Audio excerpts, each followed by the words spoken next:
Thailand एकमात्र दक्षिण पूर्व एशियाई देश है जिस पर कभी किसी यूरोपीय देश का उपनिवेश नहीं रहा। दरअसल, थाई भाषा में इस देश का नाम प्रथेट थाई है जिसका मतलब है स्वतंत्र लोगों की भूमि। बहुत उपयुक्त।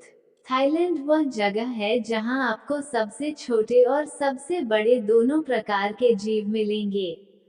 दुनिया का सबसे छोटा स्तनपायी भौरा चमगादड़ थाईलैंड को अपना घर कहता है। आप थाई जल में सबसे बड़ी मछली व्हेल शार्क भी पा सकते हैं। कुछ समय के लिए सभी पुरुष बौद्ध भिक्षु थे। एक समय था जब थाईलैंड में सभी युवाओं राजघराने सहित को 20 वर्ष की आयु से पहले बौद्ध भिक्षु बनना आवश्यक था, भले ही थोड़े समय के लिए। हालांकि ये प्रथा आज की तरह नहीं देखी जाती जैसा कि इन दिनों हुआ करती थी। थाईलैंड की पूरी आबादी का 10वां हिस्सा बैंकॉक में रहता है। यह इस महान राष्ट्र की राजधानी है और निस्संदेह सबसे बड़ा शहर है। बैंकॉक बैंकॉक थाईलैंड का सबसे बड़ा शहर है। फोटो एवो फ्लैश द्वारा। थाईलैंड अपने राजा से प्यार करता है और राजशाही के प्रति बहुत सम्मान दिखाता है। सुप्रसिद्ध Hollywood film the king and I को थाई सिनेमाघरों में कभी नहीं दिखाया गया क्योंकि इसे राजा के लिए अपमानजनक माना गया था। थाईलैंड में लगभग 35,000 मंदिर हैं। थाईलैंड वास्तव में मंदिरों का देश है। उनसे मिलने के लिए साधारण कपड़ों की आवश्यकता होती है, जिसका अर्थ है शॉर्ट्स या स्लीवलेस शर्ट नहीं। थाईलैंड में दूसरे व्यक्ति के सिर के प्रति सम्मान दिखाना अनिवार्य है।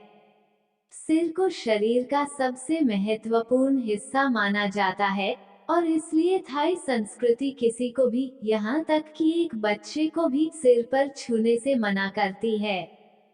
थाईलैंड कई जानवरों का घर है। ग्रह पर सभी पशु प्रजातियों का लगभग 10वां हिस्सा थाईलैंड को अपना घर कहता है और सभी पक्षी प्रजातियों का 10वां हिस्सा। इसे परिप्रेक्ष्य में रखने के लिए थाईलैंड में यूरोप और अमेरिका की तुलना में अधिक पक्षी हैं। गर्मी पसंद है। बैंकॉक थाईलैंड को दुनिया का सबसे गर्म शहर घोषित किया गया। जब आप जाएं तो सुनिश्चित करें कि आप तैयार होकर आएं और हाइड्रेटेड रहें। थाईलैंड में कुछ बड़े सांप हैं।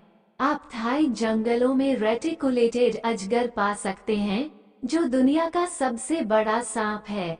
सबसे बड़ा जो पाया गया वह 33 फीट से अधिक लंबा था।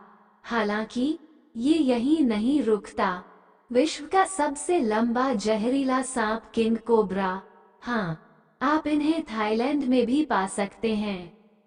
हर साल लगभग 6,000 पर्यटक थाईलैंड आते हैं।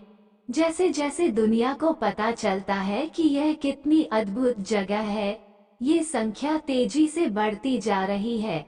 बैंकॉक में हर साल 11,000 अनिवासी आगंतुकों की आमद महसूस होती है। थाईलैंड में आपको सबसे महत्वपूर्ण खनिज मिलेगा।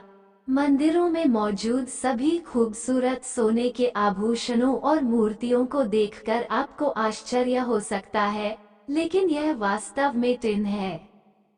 थाईलैंड को सियाम के नाम से जाना जाता था और यह वह देश है जहां सियामी बिल्लियों की उत्पत्ति हुई थी।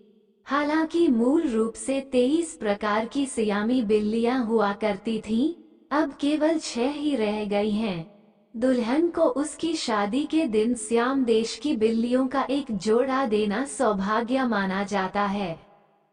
विश्व प्रसिद्ध ऊर्जा पेय रेड बुल की जड़ें थाईलैंड में हैं। ये क्रेटिंग डैंग पर आधारित है, जो 1976 से थाईलैंड और अंततः पूरे एशिया में लोकप्रिय हुआ पेय है। रेड बुल को पश्चिमी स्वाद के अनुरूप संशोधित किया गया था। मंदिरों में मौजूद सभी खूबसूरत सोने के आभूषणों और मूर्तियों को देखकर आपको आश्चर्य हो सकता है, लेकिन यह वास्तव में टिन है। में सोचें जो आपको पसंद हैं। चावल थाई व्यंजनों का प्रमुख हिस्सा है। थाईलैंड को सियाम के नाम से जाना जाता था और यह वह देश है जहां सियामी बिल्लियों की उत्पत्ति हुई थी। हालांकि मूल रूप से 23 प्रकार की सियामी बिल्लियां हुआ करती थीं, अब केवल 6 ही रह गई हैं।